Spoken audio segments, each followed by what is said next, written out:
So, hello and welcome to the next episode of the Self Development with Tactics podcast.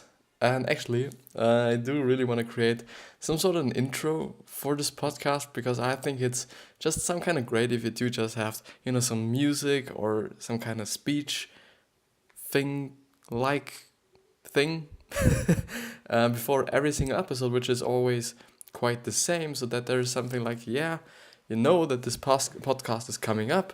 If you do have, several podcasts to listen to, mine is just somewhere in between, then it would be totally great. And also an outro will definitely be pretty nice. Actually, just because, to say thank you and to wish you a great day and all the things I'm normally just doing anyways. But I do think, having it twice or three times or four times, there's never enough saying thank you to you. And I do want to thank you for just, listening to me right now. By the way, and I do quite have to emphasize it, I am not only podcasting, I do have Instagram, Facebook, Twitter, uh, YouTube, and Tumblr and Pinterest, but Pinterest is something different. But I do really want to invite you to just follow me on all these channels, and all the links should be either, if you can, in the podcast description or in the episode description, or what's a better definition or a better option is actually in the podcast description. There is a link. It's a light link, I think, .at, so it's for Austria. You click on it and then you get some kind of interface where you can just choose what you, where you want to go. So, for example, Facebook or Twitter or whatever. So this is a pretty nice website actually, and it's pretty nice, especially for Instagram, where you just have one link or could just link one link, and therefore just being able to have multiple links linked is pretty great. But as you can see on the left side here, so here, we will go ahead with the body language book, and I do hope we will just finish, maybe not today, but hopefully in the next few episodes, especially in the next episode.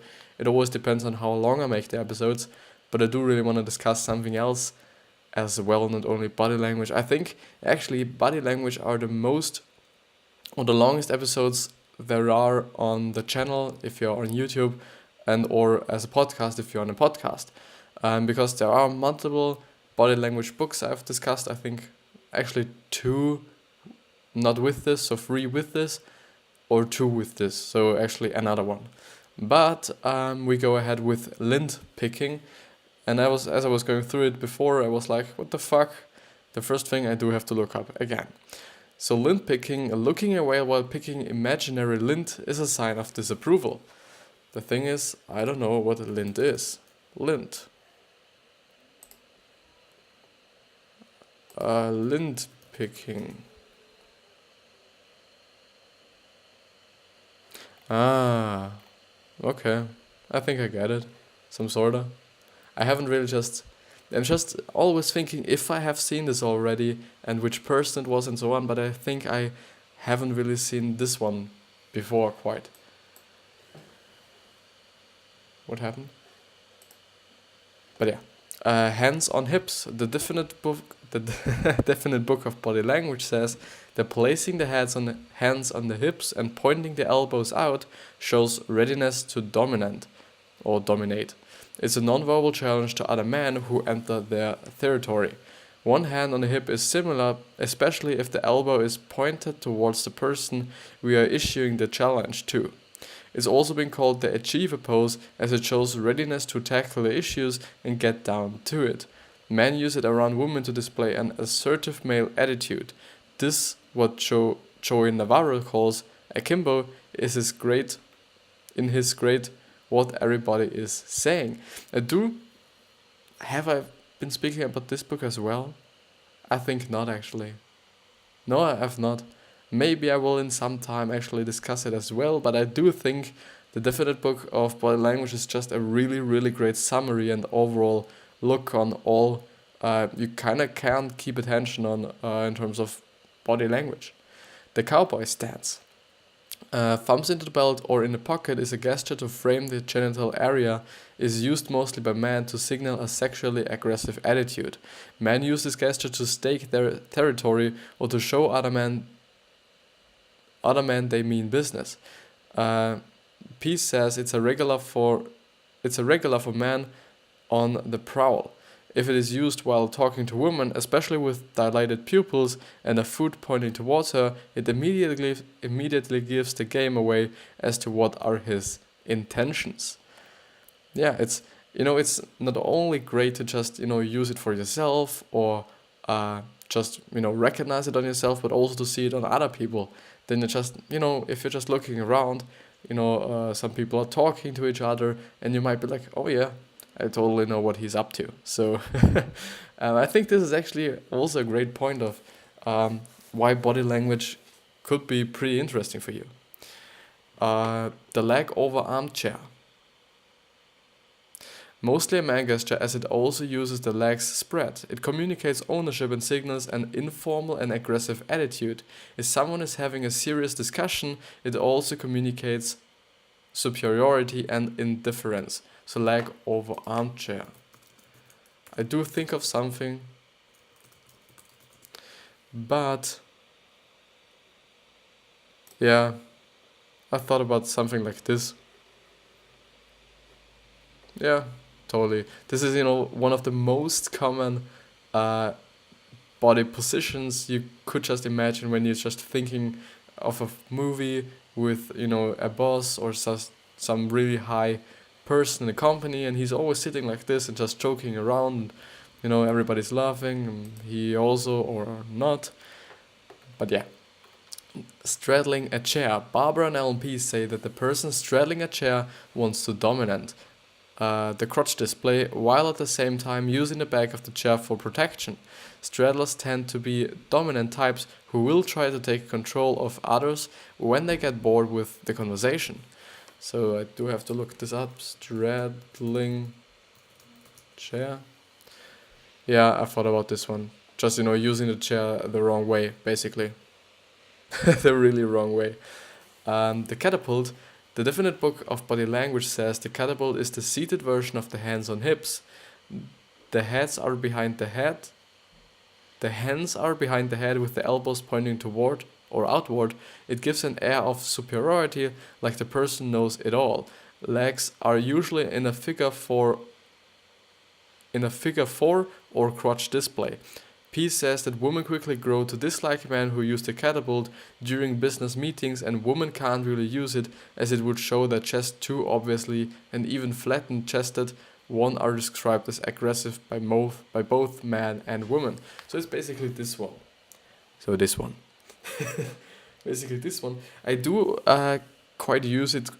I wouldn't say, yeah, I do use it often for the posts on Instagram, and I maybe do not use it anymore, because if both men and women do not like it, it might not be the best idea for me to use it, especially on very very don't know the word, but things like social media, where everything is about what or how it looks like, and there aren't many dimensions on the post. So there are actually maybe 3: the text on the post itself in terms of the picture, and the caption I could write down, and maybe the location maybe, but yeah. Show of readiness. Barbara and LP say that leaning forward with one hand on the knee or both hands on the knee, as it were to start off a race, signals that a person has reached a decision. If it comes after closed body signs, it's usually a negative answer. If it comes after decision-making clusters, like chin stroking, then the decision can often be positive. It also signals the desire to end the meeting and move out. Yeah. The funny thing is, these are all things you probably might know, or yeah, you probably might know, but for me at least, I haven't really been thinking about it so intensely like this. So really the stroking chin thing, yeah, it obviously means, or it meant for me before, that you are just thinking about something. The thing is that it's actually the thing, and that you could use it just really consciously, is the great thing about it. So yeah, yeah. Mirroring how we build rapport. What does actually rapport mean? And therefore I just use the DeepL website.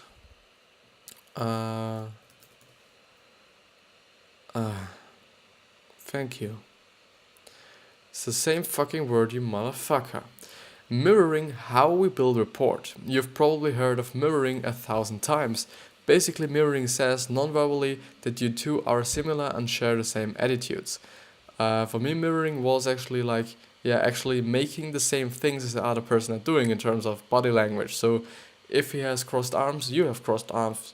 If he is smiling, you are smiling, and so on and so on and so on. So when people refer to having a good vibe or that it feels right, they are unknowingly referring to mirroring and synchronous behavior. Mirroring is also a way of saying we are in agreement with someone. Usually the person with the highest status makes the first move and the others copy. That's interesting. Didn't know the last part.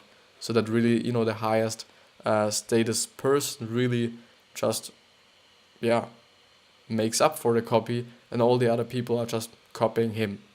Man versus woman mirroring. Barbara and LP say that women are 4 times more likely to mirror another woman than a man to mirror another man. A woman mirror man too, but men mirror woman less, unless he is in courtship mode. A woman mirroring man should mirror his body language and use less facial expressions rather than trying to mimic what they think he is feeling. Facial feedback, man, woman, and dating. Men use less facial expressions than women and tend to have expressionless faces when listening. I think, this is actually one of the things that really bothers me about myself. That on all the fucking videos, I'm not smiling, I'm not, making any just really gestures. I'm making gestures, but you can't see them because of the camera angle and so on. And so on. So all these things. Therefore, a lot of these fucking videos just seem to be so, the first thing that comes up in my mind is discouraging, but yeah, it could be, but it's also some kind of, you just, actually seeing me while I'm talking might not actually be the thing you want to do, because I just have no expression on myself or on my fucking face. And for me, it's like, just smile sometimes, and I do really fucking remind myself to do it, because I know that this is just better for the recording, and this makes my voice sound better, because if I do speak like this, it's way better than if I do speak like this. It just makes a difference. So therefore, I remind myself to smile. Fucking shit. So men feel awkward at the idea of using facial feedback while listening, as it makes them feel effeminate. But it's the opposite. Women judge men who use facial feedback as caring, intelligent, interesting, and attractive. It's like, I quite often do this. The thing is, if somebody's telling me something like, I just, nearly got hit by a car or something, I do like this, whoa. Ooh, I just use my eyebrows and just put them behind my fucking head. Facial feedback. I've read that. What's mirrored? And Barbara and LP say that intonation, voice inflection, rate of speech, and even accents tend to synchronize. P suggests never to speak quicker than the other person, as that makes them feel pressured. It's extremely interesting when P says that a person's rate of speech is the rate at which his brains can analyze information, so either speak at the same speed or even slower. The thing is, then Eminem is just really able to fucking analyze information so quickly if he can just speak so quickly. That's interesting, but it makes sense. With all these statements, I do always just ask myself, does this make sense? And this is important for me, and it should be for you to just have some kind of, and I knew the word just in the last episode, I was thinking about it. Um, just being a little bit skeptical, yeah.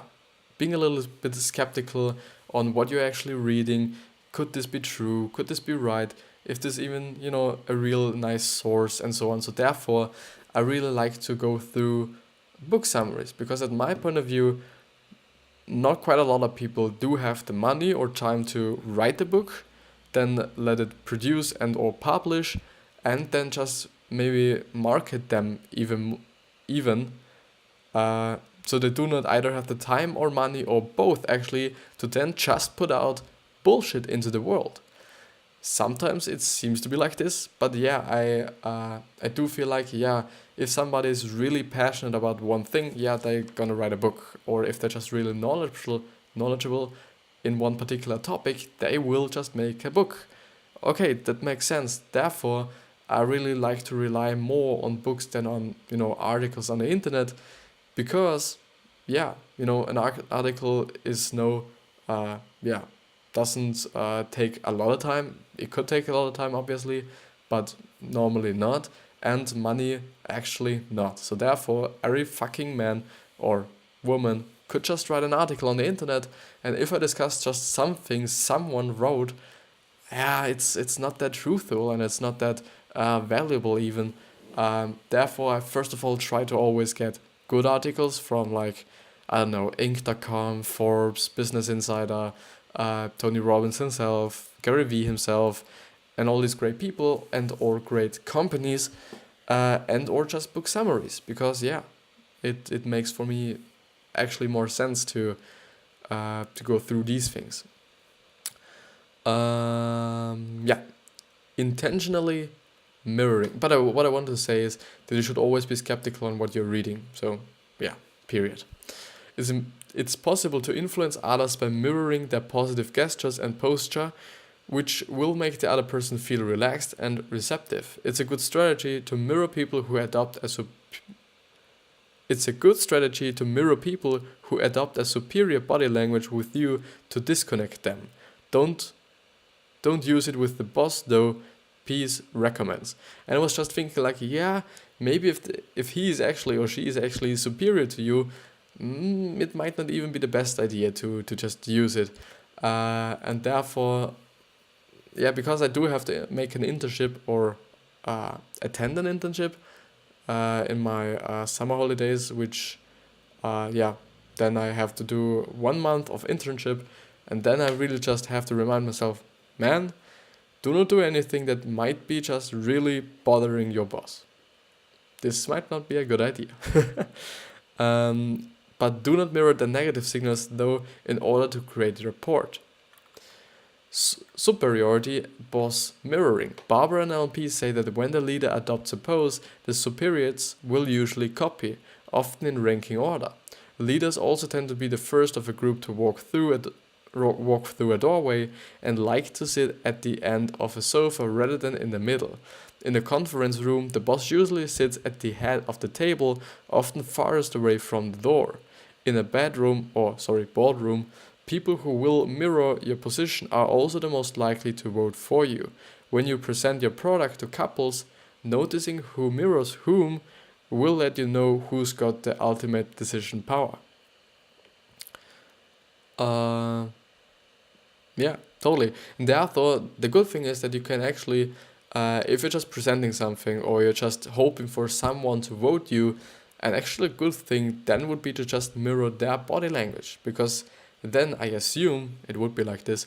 You just really feel better towards him, or you have a better connection with this particular person than if you just, if you would just be yourself. Because they say, yeah, people who will vote for you will just, copy your body language. But if you just, do it the other way around, would also work, I think. Cigarettes, glasses, and makeup. I was not too surprised to read Barbara and LP saying that smoking is an outward signal of inner distress, but I was very surprised to read them say that smoking has less to do with nicotine addiction than it has to do with the need for reassurance. And what is reassurance? I don't know what reassurance is. Yeah, I do think it's, yeah, but you could then just, talk about addiction as well. Not addiction in terms of, yeah, nicotine actually, but addiction in terms of, yeah, getting the reassurance. Smoking then is, sorry, smoking then is one of the many displacement activities people use while non-smokers chew gums, bite their nails, groom, tap their feet, scratch their heads, or play with something. Blowing smoke. Blowing the smoke of a cigarette up is a positive sign. Conversely, blowing down is a sign the smoker is in a negative, secretive, or suspicious frame of mind. Blowing down from the corner of the mouth further blowing down from the corner of the mouth further reinforces the negative sign. In sales scenarios, those who want to buy will blow upward, blow those who don't blow downward. It's actually nice to hear. I haven't ever just thought about this, but it makes sense again. But yeah, it's just something new. Speed of blowing smoke. The speed at which the smoke is blown is an indicator of the intensity of the feelings. So therefore, I'm just thinking, yeah, if somebody is, really positive, does it mean that he is just really fucking fast blowing out the smoke out of his corner of the mouth upwards? Or would it then be just the really inverted thing for the downward action? Would it then just be, blowing it slow? But I do not feel like this. So I actually feel like, yeah, okay, it's higher speed is more intensity on both sides. I think this is actually the thing they pointed out. But never mind.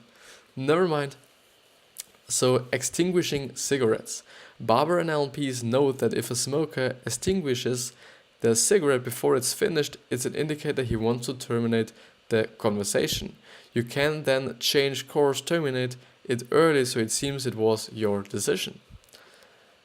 Glasses. The Definite Book of Body Language quotes Desmond Morris when he noted that putting objects against the lips or the mouth is an attempt to relive the security a baby had when he was breastfeeding. A person wearing glasses putting the arm of the frame in or near the mouth is looking for reassurance.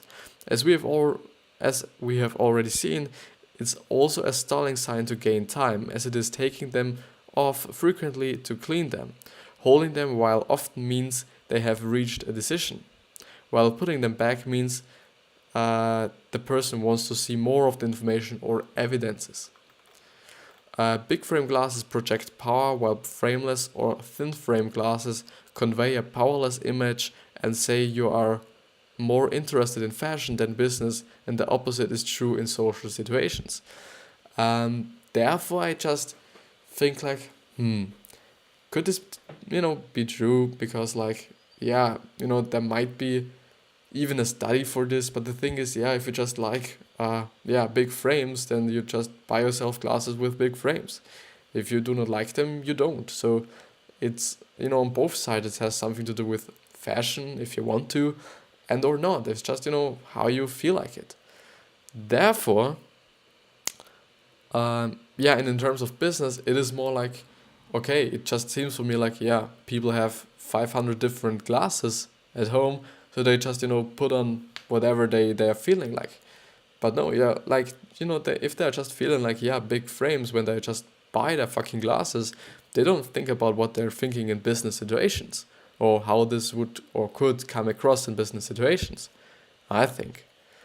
Don't know. Peering over glasses. Barber and LP say that looking at people over the rim of the glass gives a sensation they are being judged. The person on the receiving end may respond to it by crossing their arms. Is this a should respond or maybe responding? So, is it a good or a bad one? I think it's actually a bad one, because crossing your arms in general is not the best sign you could make or the best communication you could make. But yeah. Sunglasses on the head. Dark sunglasses during meetings make you appear secretive and even insecure. Wearing them on the head are seen as relaxed, youthful, and cool. P says it's because they give the wearer the appearance they have to huge eyes with dilated pupils on top of their head, similar to the non-threatening effect that babies have. Yeah, this just seems or sounds so fucking crazy, but it makes sense according to all the things we have been gone through in this whole summary and all the things we have learned in this whole summary. This makes sense. Somehow, actually. Glasses and makeup. Makeup adds credibility for women in business, as confirmed by a small experiment Pease conducted himself. The combo of makeup and glasses was even more powerful. Exception is if it's a woman-on-woman interaction, as women tended to see the makeup-wearing ladies as colder and more arrogant, probably because they saw her more as a competitor. If you don't need to wear glasses, having a pair with non-correctable lenses, now I do know what correctable lenses, correctable means, could be a good idea for business meetings. Yeah. Lipstick, but it could be like, yeah, I don't know, yeah, I just kind of believe in what they say, about, glasses and big frames and, small frames and so on. I kind of believe in this, not the big and small frame thing, but just, getting yourself glasses because of a job interview and then actually, working at this place and never wearing these glasses again. I don't know.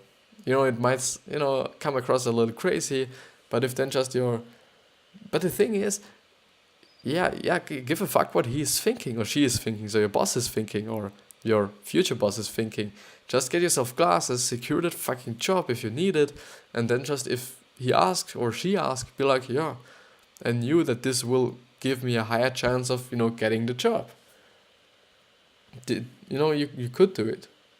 If it is great or intelligent or useful to do it, I don't know. I haven't been in a position yet. Lipstick. Barbara and LP say that wearing bright color lipsticks for interviews made women appear as if they were more interested in themselves than in business and career. Women without lipstick were seen as more serious about work than men, but they were also seen as more lacking in personal.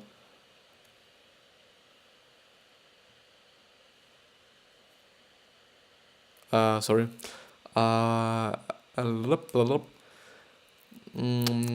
So women without lipstick were seen as more serious about work than men, but they were also seen as more lacking in personal skills. Okay. Briefcases signals. Large briefcases communicates the person is doing all the work and takes work home because he can't manage his time well. Slimmer briefcases say the person is only concerned with the bottom line and has more status.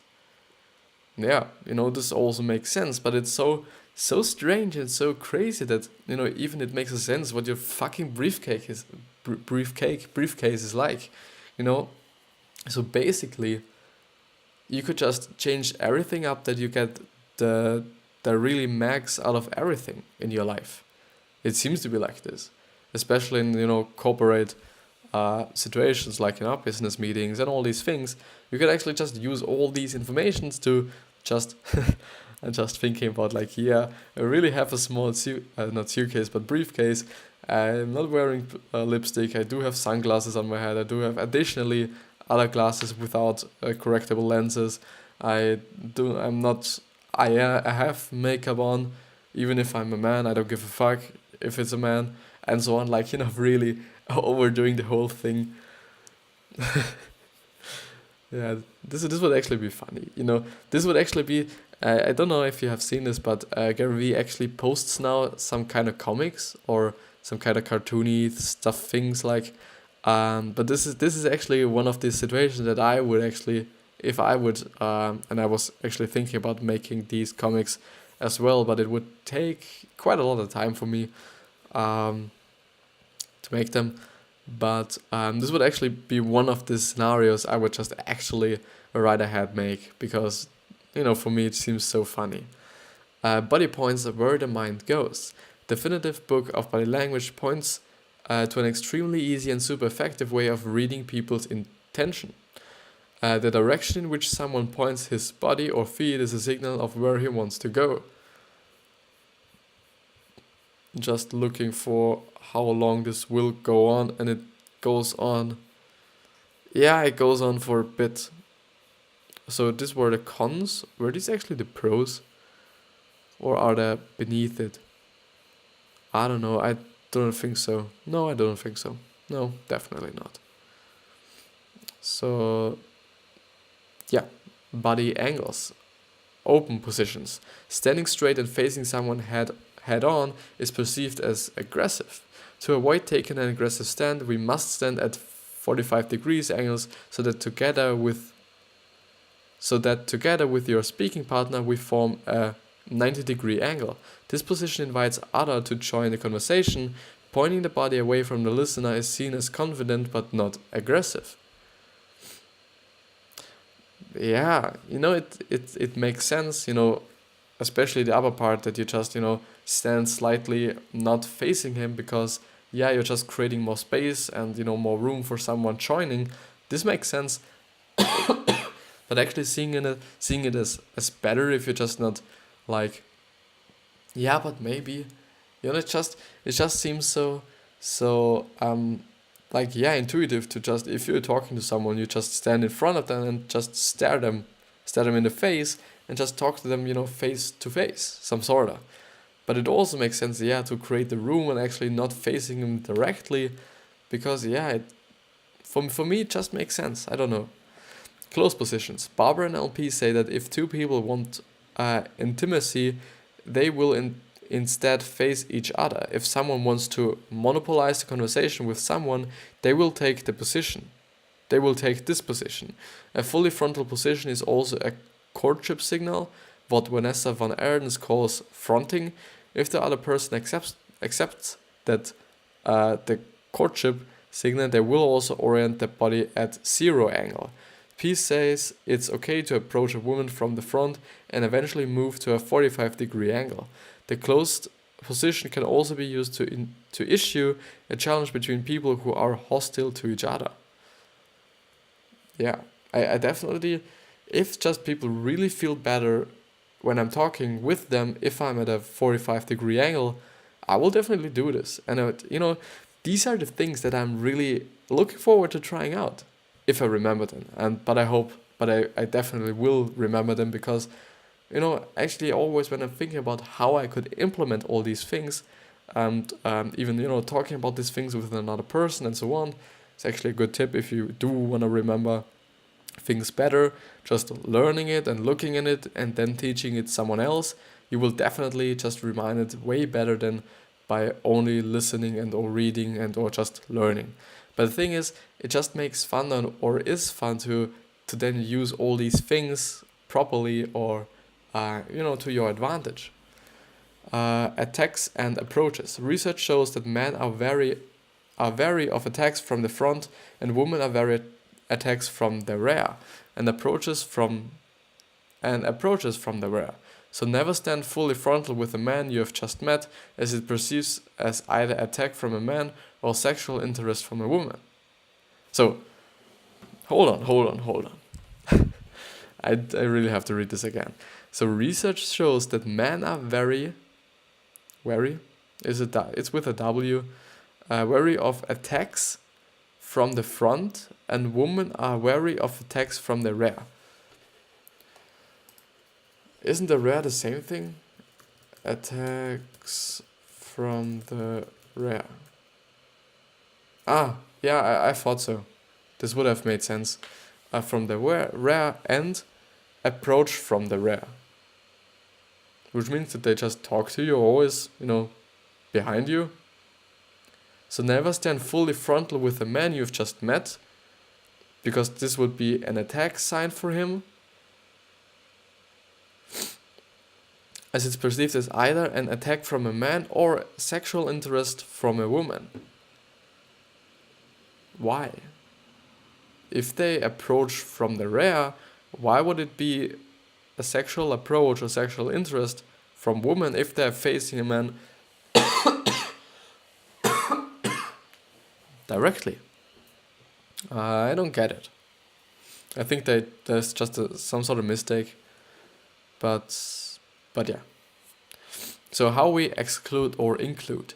Barbara and LP say that 45-degree angles invite other people to join the conversation. If two people were facing each other frontally and a third person joins, it's likely the two will only turn their heads towards him but not their bodies. Only turning the head towards someone signals that the newcomer is not very welcome. Makes sense. Because if you're just pointing to the other person, this just really communicates, yeah, you are talking to this person. Especially when you're just pointing with your feet towards this certain person. They will probably have tight-lipped smiles as well. A group conversation can also start fully open with a triangle, but two people can eventually start facing each other, and it's a sign for the third one. He should probably move along. Oh. The seated body position, or seated body pointing, when we are seated, we can point our knees towards the person we are most interested in or towards the person we accept the most. Feet serve the same purpose. We point our feet towards the person we find the most interesting. Okay, the thing is, if you're sitting, you can use your feet as well as your knees, so therefore, on what should I keep my attention on? I think more on the knees, actually, because these are the things you I just thought you do have to move your whole body if you want to move your knees, but actually you can move your knees without moving your actual upper body. It's some kind of hard, maybe even not. So I think, keep attention to the knees. This is my decision. Courtship and attraction gestures. The Definite Book of Body Language quotes Albert Shefflin or Jack Flynn or whatever, when he found out that when we meet someone from the opposite sex, psychological changes take place that makes us more youthful in appearance. So the Definitive Book of Body Language quotes Albert Shefflin when he found out that when we meet someone from the opposite sex, psychological changes take place that make us more youthful in appearance. A man will stand taller, protrude his jaw, and expand his chest, while an interested woman will make her more submissive and feminine. Barbara and LP say that because men tend to have more difficulties than women in dating, most dating and flirting classes tend to have more men than women. See a few tips and examples for text flirting. The emergence of colorful men. Barbara and LPs note that in most mammals, it's the man who dresses up to impress the woman. In humans, it's the woman who dresses more. It's the woman. I'm so sorry. So in humans, it's the woman who dresses more attentively to attract male attention. Today, however, we see the re-emergence of the man who takes care of himself, sometimes even in ways which have been predominantly feminine. This is the sometimes so-called metrosexual man. The authors say that while the metrosexual man seems strange to many heterosexual men, the observations show that metrosexual fall in the categories of gay men, effeminate men, and who realize that many traditional female behaviors are a great way to meet lots of women. Robert Greene talks about it in his Dandies section of The Art of Seduction. Whoa, so The Art of Seduction is also from Robert Greene? So Robert Greene is actually a pretty good author in terms of psychology books and also body language books, actually. He's actually a really, really great one. Oh my god. Am I actually, really, I could be a little bit better positioned, actually. And, with a straight back, and I'm Tony Robbins, and the way you move, your emotions are, motion creates emotion. Yeah. Fuck you. No, just joking. Don't fuck you. I love you, actually. And I really thank you for being with me, actually, in this really, late time. So I'm actually 40 minutes in it's quite a lot of time. So, and it's also a lot to go with this book, but there's so much in it.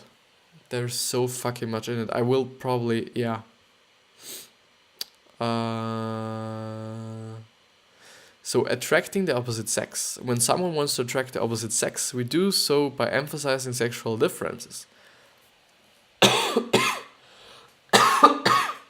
I'm sorry.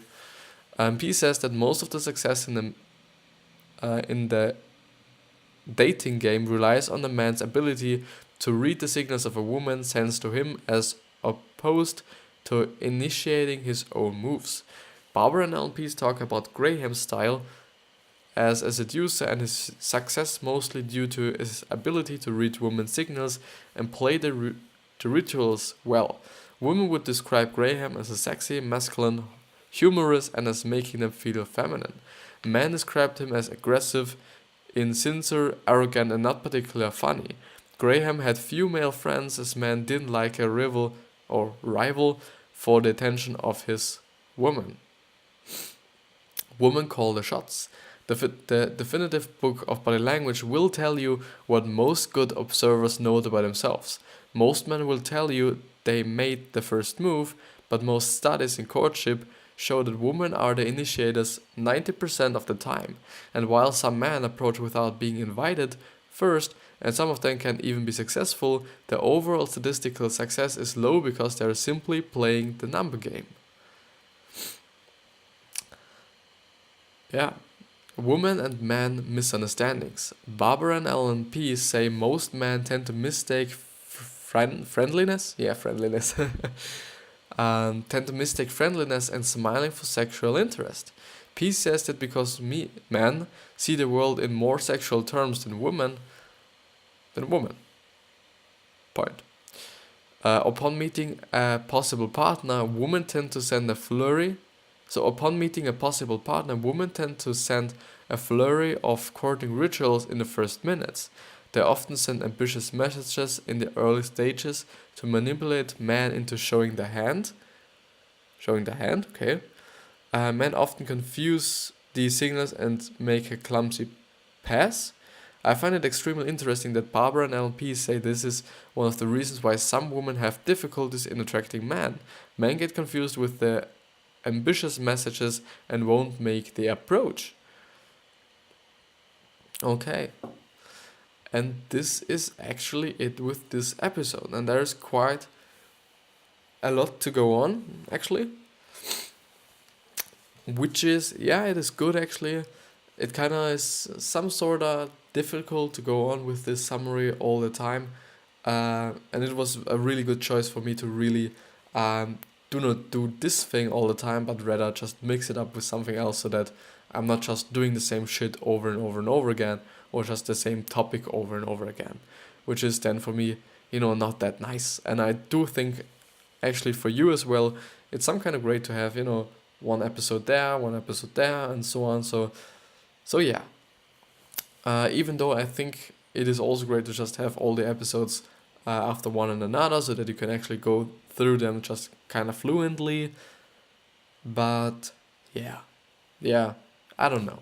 For me, it's better at least, which shouldn't be the case. So I shouldn't really look at what's good for me, but actually what's good for you and what you guys want or girls want out there. And I should really just, create my content on the thoughts you have. But yeah, I wish you have a fucking wonderful day. I'm sorry. I wish you have a wonderful, wonderful, wonderful day. And I wish you success, wealth, health, happiness. I wish that you're giving back and a really great legacy. And yeah, if there's anything you want to tell me, just hit me up on all the social media channels you can find in the podcast description. There's a link light. I think it's link light or link tree or something with link at least .at, which is Austria. Again, there will be an interface, and then you can choose where you want to hit me on. And I would be really happy if you do this. Just to critique me even, or just give me tips, or just give me some topics to talk about, and so on and so on. But I wish you nothing more than so much ultimate happiness, and I see you the next time. And I love you very, very, very much. I see you.